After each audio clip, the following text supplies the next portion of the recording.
So the rate of change will never be as slow as it is today. Isn't that both an incredibly scary and an incredibly exciting statement? We're experiencing history's fastest rate of change, and the cost of preparation will always be less than the cost of disruption. My question for you is your business ready? Are your teams ready? And are you ready for this change? Because in order to survive disruption, we need to innovate. And opportunities of innovation are lying all around us. We just need to know where and how to look for it. And with this talk, I want to make sure that you don't miss out. But I also want to challenge you. I want to challenge you in some ways that you might be thinking about your business or leading or managing your teams. And because we're going to talk about AI, I want to have a little bit of fun. So let's begin with the exciting part. If you look behind me, there's 4 images. And we've seen crazy progression in image generation. Can you tell me which of these images was not generated by AI? It's a trick question. None of them were generated by AI, but the fact that you can't confidently tell the difference shows just how good it's got. We've also seen AI write entire children's books, pass medical exams, we have driverless cars, we have our houses being 3D printed, rockets shooting off into the sky and landing by themselves, and my personal favorite, robots doing backflips, because that's what the world needs right now. So that's the exciting part of all the change we're seeing in AI. But there's also a scary part of AI. And that scary part is that humans suck at change.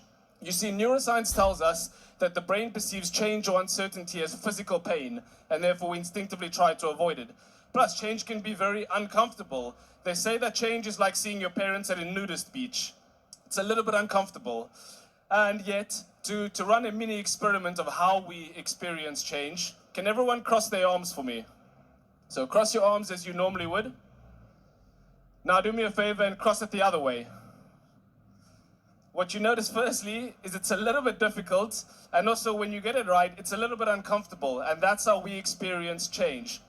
Change is difficult, change is uncomfortable, change is sometimes scary, but on the flip side, change creates opportunity, and change opens the door to innovation. The problem is that a lot of companies are not set up to change as fast as the outside environment is changing. And I believe it is Jack Welch who said that if the rate of change on the outside exceeds the rate of change on the inside, then the end is near. And we all know that the external rate of change is speeding up incrementally. And as I said in the beginning, it will never be as slow as it is today. So what are the consequences of this massive change that we're seeing in disruption? Well, if we look at Fortune 500 companies, in 1958, the average lifespan of a Fortune 500 company was 61 years. In 2023, it was only 18 years. That looks more like a downward death spiral than it does a steady decline. So we're seeing massive disruption. And yes, tech and AI are big reasons for this disruption, but I think the real change, and the very interesting change, is that you no longer need to be a developer to innovate with AI. For the first time in history, you no longer need to be a developer to innovate with AI. And that simultaneously means that you no longer need to be a developer in order to disrupt with AI. And this, of course, is nothing new. We've seen this disruption happen many times. We've seen it with Airbnb. It took Marriott Hotel 100 years to reach 1 million rooms. Airbnb done the same in just 8 years. And that was inevitably 2 guys with an air mattress. We've seen this in Uber, disrupted the meter taxi industry, and we've seen this with Canva. Previously, only professionals with Adobe licenses could design at scale. Canva made that a reality for millions of non-designers, and they built a $40 billion company doing it. So yes, once upon a time, if you were big, it meant that you would win. If you were big, you could outscale, you could outbuild, you could outspend, and you could outlast the competition. But then the world sped up, and being big became synonymous with being slow. So the new rule of the jungle is no longer the big that eats the small, but the fast that eats the slow. This is the new rule of the jungle, and we're seeing it mostly in startups. Not only because legacy firms are often weighed down by bureaucracy, but because there's a different type of mentality when it comes to innovation. Generally in startups, but not only startups, we just generally see it more in startups, there's this focus on disruptive innovation. Disruptive innovation is focusing on the problems of your clients in 5 years, the problems of your future clients and the future problems. When you look at legacy firms, they're mostly focused on what's called sustained disruption. Sustained innovation, is focusing on the problems of your current clients. It's focusing on bettering the solutions for your current clients. And that's a big difference in the mentality when it comes to disruption. So this idea of disruptive innovation, it's fascinated me for some time now, and I'm lucky enough to be in a good environment in order to talk about that. See, I've worked for Entrepreneurs Organization for over 2 years now. Entrepreneurs Organization is a global community of entrepreneurs, over 20,000 globally, and it's designed to scale your leadership and your business to the next level. So I've had hundreds of conversations with entrepreneurs anywhere from US to Japan, anywhere from $1 million in revenue to $100 million in revenue. And I've had these discussions about what is change, what is innovation, what is disruption, how are you fighting the current climate of change in AI? And that's given me insight to real business cases of the struggles of entrepreneurs. But not only that, I've also been studying a lot of the work of authors in the spaces, these thought leaders. So I will say that a lot of the work you'll see today is from the people you see on the screen today. I've just taken about 200 to 300 hours to read all the books, the podcasts, the interviews, all the articles, and digest that into a 20-minute talk for you here today. But when you analyze what innovation means to a lot of these authors, it's a very interesting outcome. Generally, we think of innovation as starting new things, new ideas, new ways of working, but it's so much more interesting to think of innovation not as starting new things, but stopping to do old things. So many companies and organizations continue to do what once worked, even when the world around them has changed. And that doesn't necessarily mean that you're wrong, but it does mean that you may no longer be right. Rich Mulholland says it best when he says the biggest barriers to innovation aren't a lack of new ideas, but an unwillingness to let go of outdated ones. This means that innovation is as much about creativity as it is about courage. The courage to let go of what is familiar, the courage to let go about what is comfortable. And it also means that this idea of continuous learning, I mean, you see it all over LinkedIn, all thought leaders are stressing this, continuous learning in the world of change, right? But if we were to take this view on innovation, continuous learning is just as important as continuous unlearning. Before we ask what we should start, we need to ask what we should stop. And that doesn't mean we need to reinvent every wheel, but it does mean that we need to question the wheels that you've been told to roll with. So today I want to ask yourself to think of yourself as a lobster. And I realize that's a very odd thing to tell a bunch of professionals and CEOs. But the reason why I ask that is because how a lobster lives its life is as it grows, it needs to shed its shell. Then it becomes vulnerable and it needs to hide itself from predators while it grows a new shell. But in order to grow, it needs to shed that shell, otherwise it will end up suffocating itself. Now, your lobster shell is an outdated way of thinking. It's things that you've stopped questioning. And if you want to grow, you need to shed that lobster shell. Your lobster shell might be the way that you're running your business. Your lobster shell might be the way that you're managing or leading your teams. Or your lobster shell might be yourself, might be your own outlook and how you view the world. So these are the three acts, the three spaces of innovation that I want to talk to you about today. Because in order to innovate, we need to disrupt. And everybody wants to innovate. But what are you doing to disrupt your business? So I want you to look at the following phrase for me and just complete the sentence. Preferably write it down, but if not, just complete it in your head. And I'll give you a moment for that. We are in the business of X. If you can just complete that in your head.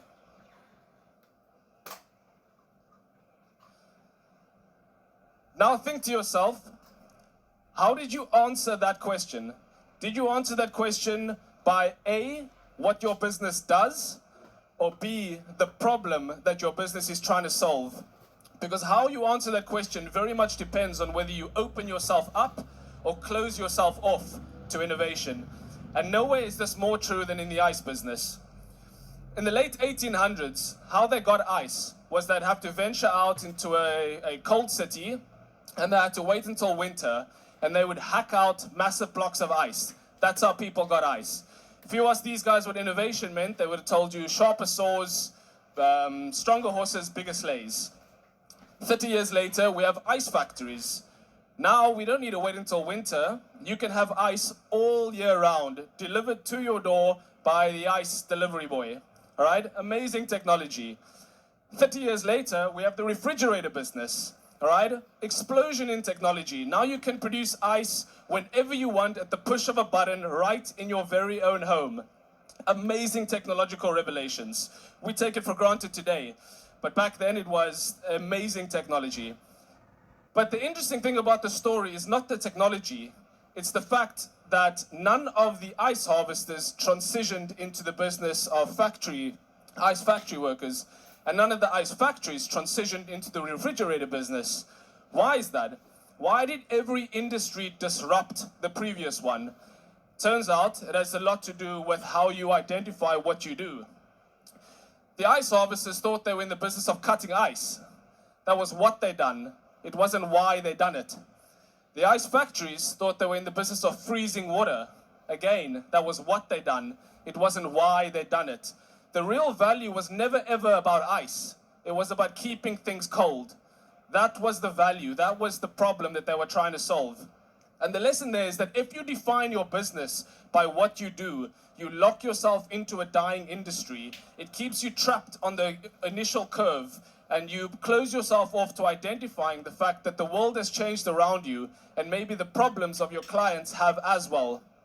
Guy Kawasaki says that real innovation happens when companies jump to the next curve, not when they obsess over perfecting the same one. And that's the difference between sustained innovation and disruptive innovation. Sustained innovation is trying to perfect your current business. Disruptive innovation is jumping to the next curve. I try to identify the future problems of your clients. So when you look at this statement, remember to not answer it by what your business does, but the problem that your business is trying to solve, the why of your business. And it's fantastic to run this with your teams. So when we run workshops, if you ask your business or your employees this question, if you have 20 employees, you generally get about 10 different answers. And speaking of, everyone wants to innovate. But what are you doing to disrupt your team? The lobster shell over here is that we tend to view innovation, right? If we want an innovative company, we think that we need innovative people to come into the organization. And that's true. It's not completely false. But I would say that your job as a leader or as a team lead is not to make sure that people are innovative. And I'll describe why that's important now. If I had to ask you, what does a farmer do? You might say, well, a farmer grows plants. But that's not really true, is it? A farmer doesn't grow plants. A farmer manages the environment in which plants grow. If a farmer can make sure that the soil has enough water, that the soil has enough nutrients, the plants grow themselves. A farmer doesn't have to grow the plants. He just manages the environment in which plants grow. And that's your role as well with your team. If you want an innovative company, you don't try and make people innovative. Yes, the first step is having the right people on the bus and in the right seats. But your job is to manage an environment which can foster innovation. And the same is true with motivation. You don't need to motivate your people. You need to make sure that you have motivated people, and your role is to ensure that you create an environment in which they don't lose motivation. And we're lucky enough that there's a PwC report that shows just how big this problem is. According to PwC, despite innovation being a priority for CEOs, fewer than 50% of employees feel empowered to think creatively or explore new ideas.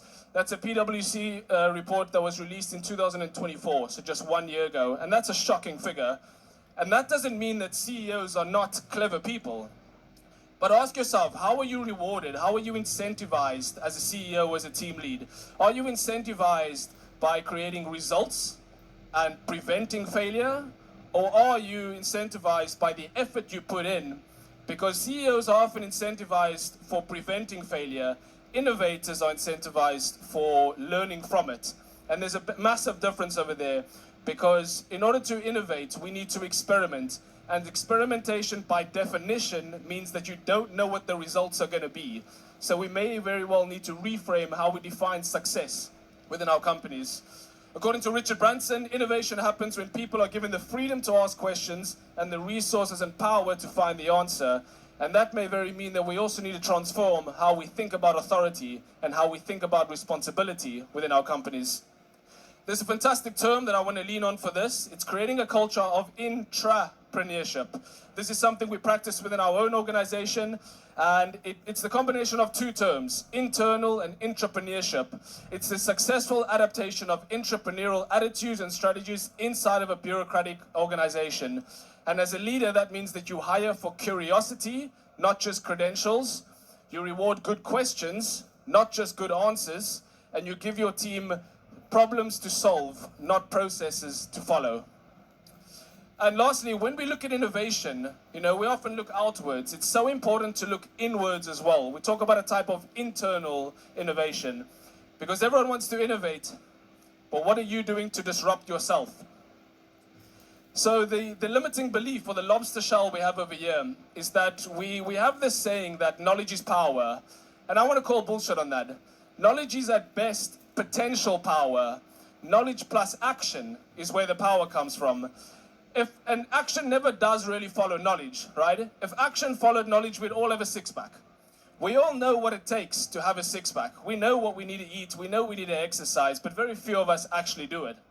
And in the world of innovation, that means experimentation. I want you to have a biasness for action. Michael Strauss says that the value of innovation is determined more by the quality of implementation than the quality of an idea. So we are often stuffed with information but starved for action. So I want to urge you, even for the rest of the day or for the next 3 days of this summit, we have a habit of taking notes to read later. I want to urge you to not take notes to read later, but to take action items that you can implement later within your own organizations. Every single note that you take down should have a verb in it. Lastly, I want to give a summary of this talk on disruption. If you want to disrupt your business, ask yourself, do you fear irrelevance more than being wrong? To disrupt your team, ask yourself, does your team regularly challenge your decisions? And to disrupt yourself, ask yourself, if your team needed an innovator to lead radical change, would they choose you?